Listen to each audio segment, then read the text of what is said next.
Hello students, welcome back again. I am Raju sir from Momentus English Classes.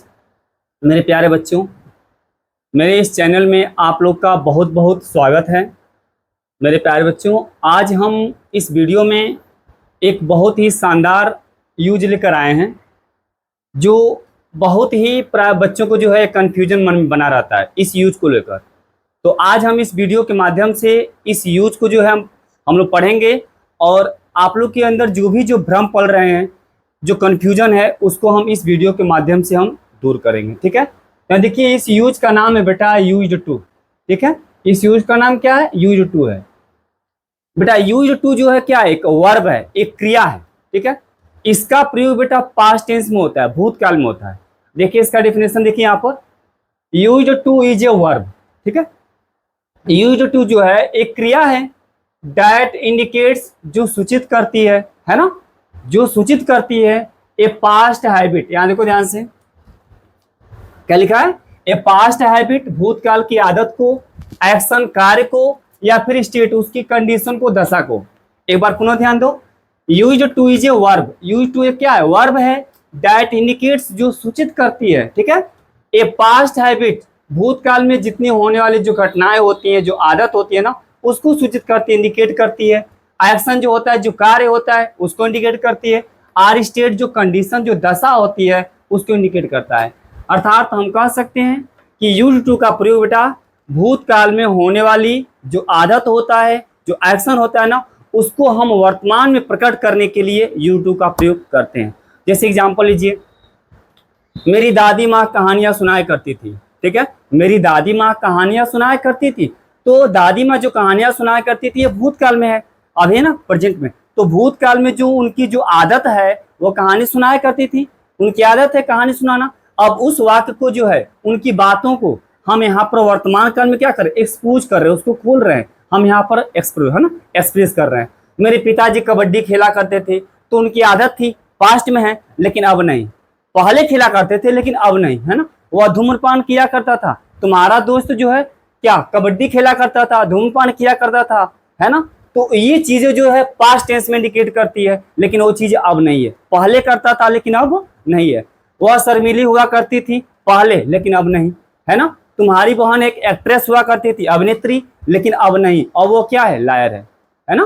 तुम्हारी बहन जो है एक अभिनेत्री हुआ करती थी, लेकिन अब नहीं। तुम्हारा भाई एक वकील हुआ करता था, लेकिन अब नहीं। ठीक है, तो भूतकाल में या अतीत काल में जितने भी व्यक्तियों की जो आदत है, जो एक्शन होता है, या फिर जो स्टेट, जो कंडीशन होता है, उसको हम वर्तमान में आप क्या करते हैं? एक्सपोज करते हैं, एक्सप्रेस करते हैं, व्यक्त करते हैं। ठीक है, तो वहां पर हम क्या करते हैं? यूज्ड टू का प्रयोग करते हैं। ठीक है, आज जब इसका वाक्य बेटा, इसका प्रयोग जब हम वाक्य में करते हैं, तो हमेशा बेटा यहाँ पर यूज्ड टू का प्रयोग के बाद एक वर्ब आता है, एक मेन वर्ब आता है। मेन वर्ब का फर्स्ट फॉर्म होता है। ठीक है, यहाँ पर ऑलरेडी यूज में यहाँ पर डी जुटा होता है, इसलिए क्योंकि इसका प्रयोग हमेशा पास्ट में होता है, अतीत में होता है। ठीक है, इसके बाद से एक वर्ब आएगा। जैसा कि स्ट्रक्चर देखिए यहाँ पर,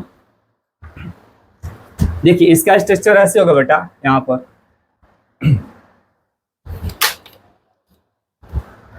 ये देखिए आपका स्ट्रक्चर होगा, subject plus used two plus verb का फर्स्ट फॉर्म प्लस यहाँ पर क्या होगा? Object plus other words. ठीक है,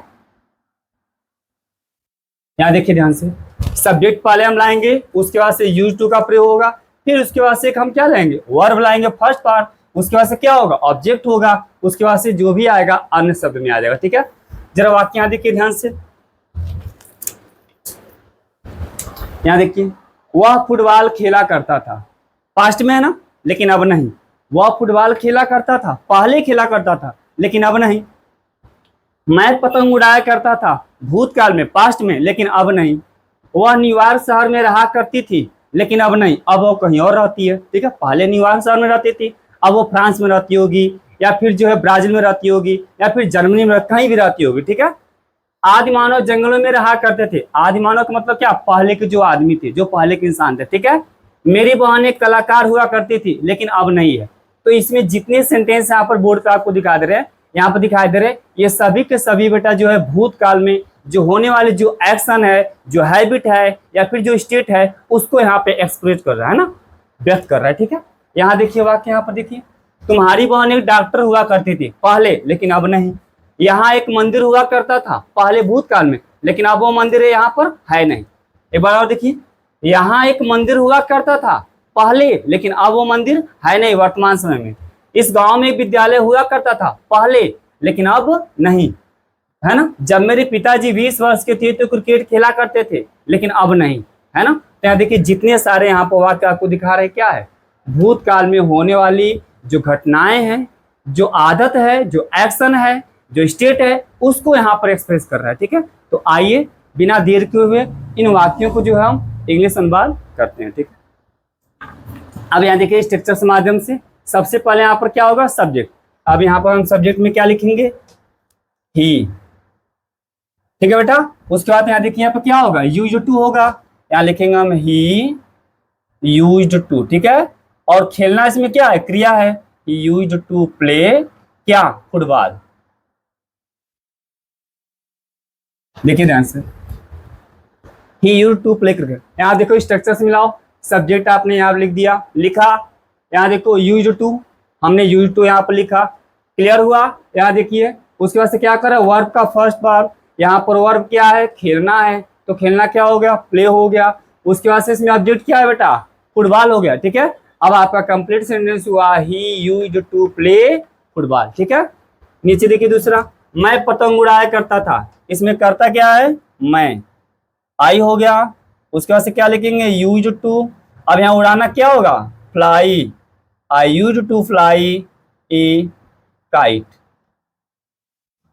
ठीक है बेटा, I used to fly a kite. नीचे देखिए, वह न्यूयॉर्क शहर में रहा करती थी, है ना, कोई स्त्री, कोई लड़की।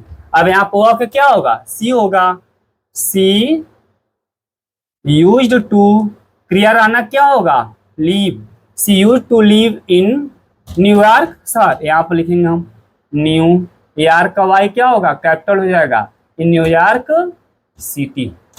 देखिए यहाँ पर ध्यान से, she used to live in New York City. Next है, आदि मानव जंगलों में रहा करते थे। तो आदि मानव का मतलब क्या हुआ, पहले के जो आदमी थे, मतलब अर्ली मैन होगा। ठीक है, अब यहाँ देखिए यह हो जाएगा अर्ली मैन, अर्ली मैन हो गया। ठीक है बेटा, early man used, early man used to live in the forest. देखो ध्यान से, यहाँ पर अर्ली मैन मतलब क्या होगा, आदिमानव हो गया, early man used to live in the forest. Next है, मेरी बहन एक कलाकार हुआ करती थी, है ना, भूतकाल में, बट वो कलाकार अब नहीं है, दूसरा कुछ। ठीक है, अब देखिए इसको ट्रांसलेट करिए, क्या होगा, माई सिस्टर, माई सिस्टर क्या होगा, यूज्ड टू बी। यहां पर होना क्या होगा बेटा, देखिए हुआ करती थी, होना क्या होगा, यहां पर होना का बी होगा। My sister used to be a क्या है, कलाकार, आर्टिस्ट, एन आर्टिस्ट हो जाएगा। देखिए ध्यान से, यहाँ पर my sister used to be an artist, यहाँ पर आर्टिस्ट का पहला अक्षर क्या है, वावेल है, इसलिए यहाँ पर एक अनुवाद क्या होगा, एन होगा। इसको बेटा नोट कर लो। ठीक है, कॉपी कलम खोल लो और इसको सारे वाक्य को क्या करो, नोट कर लो। अभी देखो इधर से वाक्य देखो, यहाँ पर तुम्हारी बहन एक डॉक्टर हुआ करती थी, इसमें सब्जेक्ट क्या है, योर सिस्टर है। चलो इसको ट्रांसलेट करो, योर सिस्टर क्या होगा, यूज्ड टू, यूज्ड टू हुआ करती थी, इसमें होना क्या होगा बेटा, बी होगा। ठीक है, used to be a doctor. ठीक है, देखिए your sister used to be a doctor. Next देखिए, यहाँ एक मंदिर हुआ करता था, इस वाक्य में आपको सब्जेक्ट नजर आ रहा है, सब्जेक्ट यहाँ पर नहीं है। सब्जेक्ट अगर माना तो यहाँ पर एक मंदिर है, अब यहाँ पर क्रिया से पहले आएगा। यह वाक्य बेटा यहाँ पर देखो किसी व्यक्ति का चाहे किसी पर्सन का इसमें जो है उल्लेख नहीं किया गया है ना, अतः इसमें कर्ता यहाँ पे स्टार्टिंग में है नहीं, तो ऐसे वाक्य को हम देयर से स्टार्ट करेंगे। ठीक है, अब इसको हम लिखेंगे, यहाँ पर देखिए, देयर यूज्ड टू बी, है ना, there used to be a temple, यहां हियर लिख दो। सारे बच्चे ध्यान दें, यहाँ पर there used to be a temple here. अब यहाँ देखो, ये जो देयर का प्रयोग है, पिछले कुछ है ना 2-4 वीडियो के पहले जो है हम देयर का प्रयोग आपको पढ़ाए थे, तो उसमें बताया कि देयर का प्रयोग हमेशा जो है सब्जेक्ट को इंट्रोड्यूस करने के लिए करते हैं ना, किसी भी शब्द को इंट्रोड्यूस करने के लिए यहाँ पर करते हैं। और देयर क्या है, एक इंट्रोडक्टरी वर्ड है, ठीक है। अब यहाँ जो देयर है वह टेम्पल को क्या कर रहा है, इंट्रोड्यूस कर रहा है, अतः वाक्य देयर से शुरू होगा ना। देयर यूज्ड टू बी मतलब होना, तो there used to be a temple here. Next देखिए, इस गांव में एक विद्यालय हुआ करता था, यह भी वाक्य बेटा देयर का ही प्रयोग होगा, ठीक है। देखो इसका अनुवाद हम करेंगे, देयर यूज्ड टू बी क्या, एक विद्यालय, अ स्कूल, कहां पे, इस गांव में, यहां दिखा दो, इन दिस विलेज। देखिए कंप्लीट सेंटेंस आपका हो गया, there used to be a school in this village. अब इस वाक्य में जो देयर है बेटा वो स्कूल को क्या कर रहा है, इंट्रोड्यूस कर रहा है, ठीक है। नीचे देखो, जब मेरे पिताजी 20 वर्ष के थे तो क्रिकेट खेला करते थे। अब इस वाक्य को सारे बच्चे बड़ी ध्यान से इसको देखना, यहाँ पर इस वाक्य में बेटा 2 सेंटेंस है, इस वाक्य में यहाँ पर जो है इसमें दो सेंटेंस है। क्या, जब मेरे पिताजी 20 वर्ष के थे, यानी कि जब मेरे पिताजी की उम्र 20 वर्ष थी, एक हो गया, तो वो क्या करते थे, क्रिकेट खेला करते थे। इसमें दो सेंटेंस है ना। अब देखिए, तो इसका अनुवाद हम बनाएंगे, व्हेन माय फादर वाज 20, है ना। देखिए इसको आपको बनाओ यहाँ पर, when my father was 20, comma देते हैं यहाँ पर, है ना। व्हेन माय फादर वाज 20, जब मेरे पिताजी की उम्र 20 वर्ष थी या 20 वर्ष के थे। यहाँ पर देखिए, यहाँ पर क्या होगा, तो क्रिकेट खेला करते थे। अब यहाँ पर देखिए, यहाँ से यहाँ तक लेकर एक सेंटेंस हो गया। अब यहाँ से एक वाक्य शुरू होगा, तो वह क्रिकेट खेला करते थे। अब यहाँ देखो, यहाँ पर जो वह शब्द है यह छिप गया है, हिडन है, अतः अपने तरफ से हम यहाँ पर ही का प्रयोग करेंगे, और ही का प्रयोग किसके लिए होगा, फादर के लिए होगा, ठीक है। यहाँ पर लिख दो, तो क्या होगा, ही यूज्ड टू प्ले क्या बेटा, क्रिकेट, यहाँ पर लिख दीजिए क्रिकेट, ठीक है। यहाँ देखिए ध्यान से, व्हेन माय फादर वाज 20 मतलब 20 ईयर्स ओल्ड, जब मेरे पिताजी 20 वर्ष के थे। अब यहाँ देखो, तो का अनुवाद क्या हुआ, कामा हुआ, तो he used to play cricket. Concept clear हुआ।